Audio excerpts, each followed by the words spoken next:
आज मैं आप लोगों को क्या करता हूं, पूरी पार्ट्स ऑफ स्पीच को डिटेल समझा देता हूं, ठीक है ना, ताकि आप लोगों को इसमें किसी प्रकार का भी कोई कंफ्यूजन वर्ड पावर को इंप्रूव करने में नहीं रहे। क्योंकि अक्सर मैंने आप लोगों में से बहुत सारे लोगों को कंफ्यूज होते हुए देखा है कि सर नाउन समझ में नहीं आता है, कभी कभी एडजेक्टिव समझ में नहीं आता है। तो आज हम noun, pronoun, verb, adverb, adjective, preposition, conjunction, interjection सबको डिटेल में स्टडी करेंगे। तो मैं चाहता हूं आप लोग पूरा अटेंशन यहां पर दें। सबसे पहले हम लोग बात करते हैं नाउन की, ठीक है। तो वोकैबुलरी में मैंने आपको बताया था, नाउन जो होता है क्वालिटी को शो करता है। क्वालिटी मतलब आप लोग सब समझते हो गुण। जो भी व्यक्ति में जो गुण होता है उसको रिप्रेजेंट करने का जो काम होता है वो आपका नाउन करता है। जैसे आप अगर किसी से कहें कि वो लड़का जो है उसके पास कौन सा गुण है, तो आपने कहा उसके पास ईमानदारी का गुण है, उसके पास वफादारी का गुण है। तो जो भी गुण होता है, ईमानदारी को इंग्लिश में कहते हैं हम लोग ऑनेस्टी, है ना। तो जो भी ईमान गुण होता है वो गुण आपका क्या होता है, क्वालिटी जो होती है वो आपका नाउन होता है। ये सबसे पहली चीज आपको समझनी है। देखिए प्लीज, नाउन, और नाउन में भी आपको वोकैबुलरी में जिस नाउन को पढ़ना है वो है आपका अब्स्ट्रैक्ट नाउन। प्रीवियस सेशन में इस बारे में बता चुका हूं। अब्स्ट्रैक्ट नाउन मतलब इन हिंदी इट्स कॉल्ड भाववाचक संज्ञा, ठीक है, ये कहा जाता है भाववाचक संज्ञा। अब्स्ट्रैक्ट नाउन वो नाउन होता है जो आपके भाव को रिप्रेजेंट करता है। आपके भाव में आपने कहा नॉलेज, आपके भाव में जो जो गुण आप बताना चाहते हो, ऑनेस्टी, आपके भाव में आपने कहा लॉयल्टी, आपके भाव में आपने कहा जो भी लाइक उम्मीद, एक्सपेक्टेशन, है ना। ये सारी की सारी जो चीजें हैं, these are actually abstract noun, these are actually abstract noun. ये आपकी क्या है, अब्स्ट्रैक्ट नाउन है, भाववाचक संज्ञा है। अब यहां पर ठीक है सर, ये समझ में आ गया। अब इससे क्या, इससे ये कि चलो ये हो गया भाववाचक संज्ञा। अब यहां पर हम लोग दूसरा कॉन्सेप्ट देखते हैं। दूसरा कॉन्सेप्ट क्या है, ध्यान दीजिएगा। दूसरा है आपका प्रोनाउन। ध्यान देना है, प्रोनाउन क्या है। प्रोनाउन की तो अलग अलग कैटेगरीज हैं, 8 से 9 कैटेगरीज हैं। बहुत सारे प्रोनाउन होते हैं। मैं आपके सामने सारे वर्ड में जो जो प्रोनाउन यूज होता है सब कुछ लिख देता हूं। आई, मी, माइन और माई सेल्फ, ये चारों वर्ड आपके क्या है, प्रोनाउन है। इसमें माय छुटा हुआ है। माय आपका जो वो एडजेक्टिव है ना। इसके बाद में यू से बनने वाले यू, योर्स, योर सेल्फ, ये जो 3 वर्ड है इसमें यू ऑब्जेक्टिव केस में होता है, वो भी आपका प्रोनाउन है ना। तो ये सब आपके प्रोनाउन है। इसके अलावा प्रोनाउन आपका दिस होता है, दैट होता है, और यही नहीं और भी बहुत कुछ है। Each of, right, every of, each of, some of, any of, either of, neither of, ठीक है ना। तो ये सब कुछ आपके जो है किस में आते हैं, प्रोनाउन की कैटेगरी में आते हैं। माई सेल्फ, यूर सेल्फ, और सेल्फ, ये अलग अलग कैटेगरी में आते हैं। जैसे मैं अगर बात करूं आई और मी की, तो ये आपके प्रॉपर प्रोनाउन है। माइन जो आपका रिलेटिव प्रोनाउन है, सॉरी, माइन जो आपका पॉजेसिव प्रोनाउन है। माई सेल्फ आपका रिफ्लेक्सिव और एम्फेटिक प्रोनाउन है। तो हमको इतना डिटेल नहीं पढ़ना, हमको तो ये समझना है कि ये सारी चीजें प्रोनाउन में आती है, बस। बाकी डिटेल अगर आपको पढ़ना है सारी चीज़ों को, तो आप कहेंगे मुझे कोई दिक्कत नहीं, मैं पढ़ा दूंगा। बट कहीं ना कहीं ये जो कोर्स है, this is the vocabulary booster course where we have to learn the words, not the grammar, but the things which is required. जो चीज़ रिक्वायर्ड में है, जो चीज़ हमको ग्रामर में सीखनी है, जिसकी इंपॉर्टेंस है, वो तो हम सीखेंगे, वो तो हम करेंगे, है ना। चलिए अभी मैं आपको आगे लेकर चलता हूं 3rd नंबर पर, दैट इज वर्ब्स। भाई एक्शंस जो होती हैं, एक्शंस आप लोगों को सबको पता होना चाहिए। जितनी भी एक्शंस है, खाना पीना, उठना बैठना, नहाना धोना, आना जाना, बात करना, मतलब ये सारी की सारी चीजें आपके एक्शंस में आती हैं।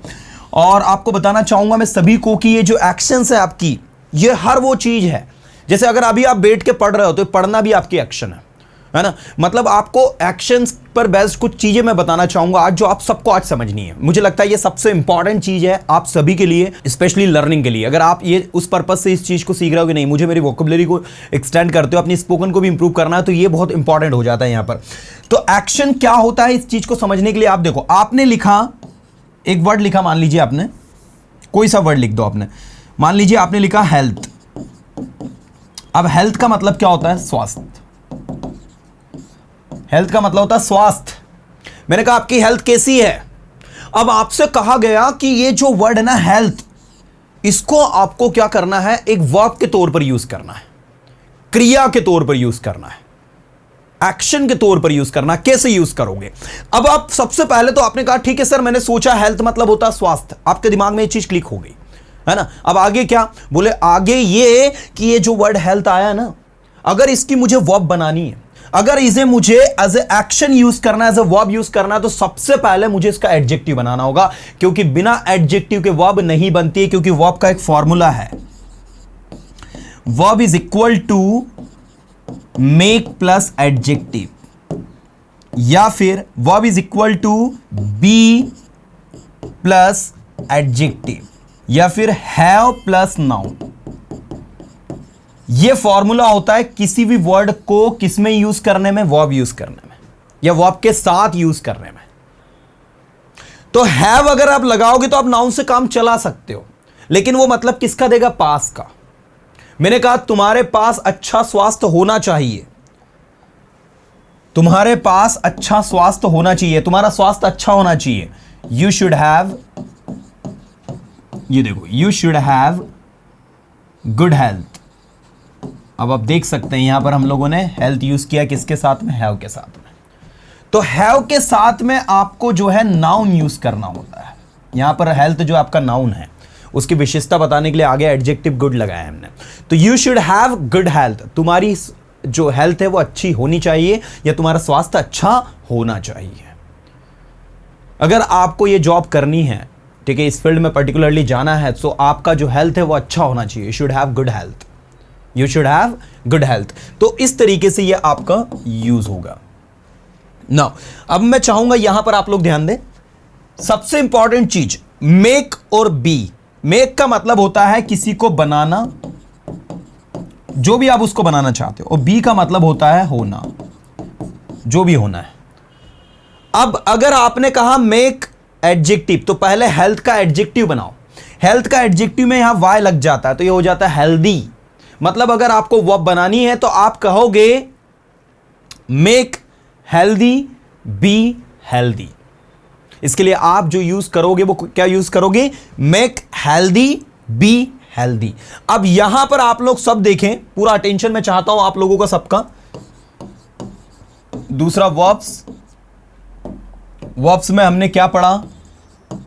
मेक और बी के साथ में एडजेक्टिव लगाकर हमने वर्ब बनाई, है ना। और एग्जाम्पल में क्या देखे हमने? जैसे इसके एग्जाम्पल में ये देखा, तो इसके एग्जाम्पल में हमने क्या देखा? मेक हेल्दी, और दूसरा हम लोगों ने देखा बी हेल्दी। अब in make healthy be healthy को हमें सेंटेंस के रूप में यूज करना है। आओ करें। मैंने कहा एक्सरसाइज डेली, रोज एक्सरसाइज करें, it will make you healthy. या आपको क्या बनाएगा? हेल्दी बनाएगा। एक्सरसाइज डेली, या फिर आप ये भी कह सकते हो do exercise daily, it will make you healthy. ये आपको क्या बना देगा? हेल्दी बना देगा। अभी देखो यहां पर हमने वर्ब यूज करी है मेक यू हेल्दी, तो ये यू ऑब्जेक्टिव केस है जो बीच में लग जाता है, ठीक है। तो इसको लेकर पैनिक नहीं होना है। मैं एक्चुअल में वर्ब आपकी मेक और ये हेल्दी है, तो मेक हेल्दी का मतलब होता है हेल्दी बनाना। अब बी हेल्दी, मैंने कहा you should be healthy to live a happy life. Okay, you should be healthy to live a happy life. आपको कैसा होना चाहिए? हेल्दी होना चाहिए। यू शुड बी हेल्दी, आपको हेल्दी होना चाहिए to live a happy life, एक अच्छी हैप्पी लाइफ जीने के लिए। यू शुड बी क्या होना चाहिए? हैप्पी। आपको हैप्पी होना चाहिए, आपको खुश होना चाहिए। You should be happy to live a healthy life. आपको एक अच्छी लाइफ जीने के लिए कैसा होना चाहिए? You should be healthy. आपको कैसा होना चाहिए? हेल्दी होना चाहिए। You should be healthy to live a happy life. इस तरीके से आपका वर्क करता है। तो overall what I am saying is that कि आप है ना चीज़ों को समझ के स्टडी करें। समझ के स्टडी करेंगे, थिंग्स विल बी इजी। तो यहां पर आप देखो, हमने एक वर्ब हेल्दी को दोनों तरीके से यूज कर लिया है। अब मैं आपको आगे ले चलता हूं अगेन बैक टू बैक। देखो यहां पर ये वर्ब का एक्शन हमने बना दिया, ये हो गया हमारा। एक्शन कैसे यूज करना है वो भी हमने देख ली, एक्शंस को कैसे समझना है वो भी हमने देख लिया। तो इसका मतलब ये हुआ कि अगर किसी एक्शन को हमें यूज करना है तो एडजेक्टिव हमारे दिमाग में क्लिक होना चाहिए और उस एडजेक्टिव के साथ में बी और मेक हमें लगा देना है। ठीक है सर, ये तो समझ में आ गया। इसके अलावा सर जो अदर एक्शंस होती है उनका क्या? तो भाई मैं उस पर बेस्ड आपको ऑलरेडी एक क्लास ले चुका हूं, आपको पढ़ा चुका हूं कि आपकी एक्शंस जो होती है, आपकी वर्ब जो होती हैं, उनको हम फॉर्म्स के आधार पर दो कैटेगरी में हमने डिवाइड किया है। पहली कैटेगरी रखी हमने इर्रेगुलर की वर्ब की और दूसरी हमने रखी है रेगुलर वर्ब की। दोनों में डिफरेंस क्या देखा हमने?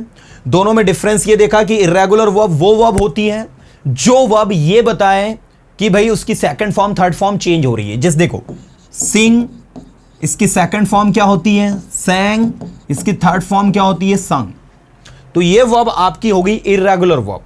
ऑन द अदर हैंड जब आप कहते हैं प्ले, तो प्ले की जब आप सेकंड फॉर्म लिखते हैं तो इसमें ईडी लग जाता है, थर्ड फॉर्म लिखते हैं तो इसमें भी ईडी लग जाता है। तो जिस वर्ब की फॉर्म में ईडी लगे, या आपकी भाषा में क्या है, जिस वर्ब की फॉर्म में आप जब ईडी लगा देते हो या फिर उसमें ईडी लगाकर आप उसकी सेकंड फॉर्म थर्ड फॉर्म बनाते हो तो वो आपकी रेगुलर वर्ब कहलाती है। जैसे आपने कोई सी वर्ब कही, आपने कहा डिस्कवर, तो डिस्कवर का क्या हो गया? डिस्कवर्ड। आपने कहा कंसिडर, तो कंसिडर का क्या होगा? कंसिडर्ड। लेकिन आपने कहा थिंक, तो थिंक की सेकंड फॉर्म क्या होती है? थॉट। ठीक है, तो थिंक थॉट थॉट वो इरेगुलर हो जाएगी। तो आपको बताना चाहूंगा आपकी स्पोकन में जितनी भी वर्ब्स होती है, मैक्सिमम वर्ब आपकी इरेगुलर होती है, मैक्सिमम वर्ब स्पोकन की। और यह भी मैं बताना चाहूंगा कि टोटल जितनी भी एक्शंस हैं उनमें से 95% वर्ब आपकी रेगुलर होती है, जिनमें आपको ईडी लगाना होता है। चलो, तो ये आपका एक्शन हो गया, रेगुलर वर्ब इरेगुलर वर्ब हमको समझ में आ गया। चलो ठीक है भाई, आगे देखते हैं हम लोग। अच्छा, एक सिंपल वर्ब भी एक कैटेगरी होती है। सिंपल वर्ब मतलब जिसकी तीनों फॉर्म एक जैसी हो। जैसे मैंने कहा cut cut cut, cost cost cost, तीनों फॉर्म एक जैसी होती है। Hurt hurt hurt. ओके, ये ऐसी वर्ब है जिनकी first form, second form, third form, तीनों फॉर्म एक जैसी होती है। उनके अंदर कोई बदलाव नहीं होता, कुछ चेंजेस नहीं होता, है ना। तो ये थोड़ा सा आप ध्यान रखेंगे। चलो, नाउन प्रोनाउन वर्ब। अब बात करते हैं हम लोग अगला एडजेक्टिव की, कि ये क्या चीज है। एडजेक्टिव का मतलब होता है विशेषण। क्या होता है भाई? विशेषण। अभी आपको याद हो तो हमने कहा था कि अगर किसी भी वर्ड को आपको वर्ब के तौर पर यूज करना है तो आपको उसका क्या पता होना चाहिए? एडजेक्टिव पता होना चाहिए। सबसे पहली चीज मुझे ये बताओ कि एडजेक्टिव के बारे में आपकी सोच जो है वो क्या है। मान लीजिए एक सोच है कि चलो ये नाउन की विशेषता बताते हैं, दूसरी ओर आपकी थिंकिंग है सर हमको तो पता ही नहीं एडजेक्टिव क्या है ना। तो आप क्या करो, अपने दिमाग में एक लड़के को अज्यूम कर लो, अपने किसी फ्रेंड को अज्यूम कर लो, या किसी को भी अज्यूम कर लो अपने दिमाग में। तो आपने कहा ठीक है सर कर लिया अज्यूम। अब क्या, अब आपने उसको अज्यूम कर लिया ना, अब अज्यूम करने के बाद में वो लड़का कैसा है ये सोचो। तो आपने कहा सर एक लड़का है, बस है। अब उसको अज्यूम किसे करना है? ये मान लो एक लड़का है। इस लड़के को अज्यूम करने के बाद में लड़का कैसा है? How is this boy? तो आपने कहा ये लड़का जो है ना बहुत ज्यादा ग्रीडी है, ये लड़का जो ना बहुत ज्यादा सैड है, ये लड़का कभी कभी बहुत ज्यादा कैसे हो जाता है? हैप्पी हो जाता है। ये लड़का कैसा है? गुड है। ये लड़का कैसा है? बैड है। ये लड़का कैसा है? इंटेलिजेंट है। ये लड़का कैसा है? तो बोला हैंडसम है। डियर स्टूडेंट्स, ये जो वर्ड आपके सामने लिखे greedy, sad, happy, good, bad, intelligent, handsome, they all are actually adjectives. ये सारे के सारे जो है, ये सारे के सारे जो है वो आपके क्या कहलाते हैं? वो आपके एक्चुअल में है एडजेक्टिव। जी हां, ये सारे के सारे आपके कहलाते हैं एडजेक्टिव्स। तो सबसे पहली चीज जो हमारे दिमाग में क्लिक होती है वो ये कि भाई एडजेक्टिव क्या होते हैं। तो adjective greedy, sad, happy, good, bad, intelligent, handsome, ये सारे वर्ड्स आपके कहलाते हैं एडजेक्टिव। और ये एडजेक्टिव कहलाने का लॉजिक क्या है, रीजन क्या है? वो रीजन ये है कि ये सारे के सारे वर्ड्स जो है व्यक्ति के बारे में बता रहे कि व्यक्ति कैसा है। अब मान लीजिए ये तो व्यक्ति के बारे में बात हो गई। अब ये किताब है, एक बुक है ना। अभी मैं ये पर्सन की बात कर रहा था, किसकी बात कर रहा था? पर्सन की। ध्यान देना, एडजेक्टिव को लाइफ में कभी नहीं भूलोगे आप। अब मैं बात कर रहा हूं एक थिंग की, एक वस्तु की। और वस्तु क्या है? बुक है, किताब है, बहुत प्यारी सी किताब है, written by Ajay sir, Persona Institute वाले, है ना। अब ये किताब है, ये किताब के बारे में आपसे पूछता हूं, बताओ कि किताब कैसी है? आपने कहा किताब कैसी है, तो आपने कहा सस्ती है।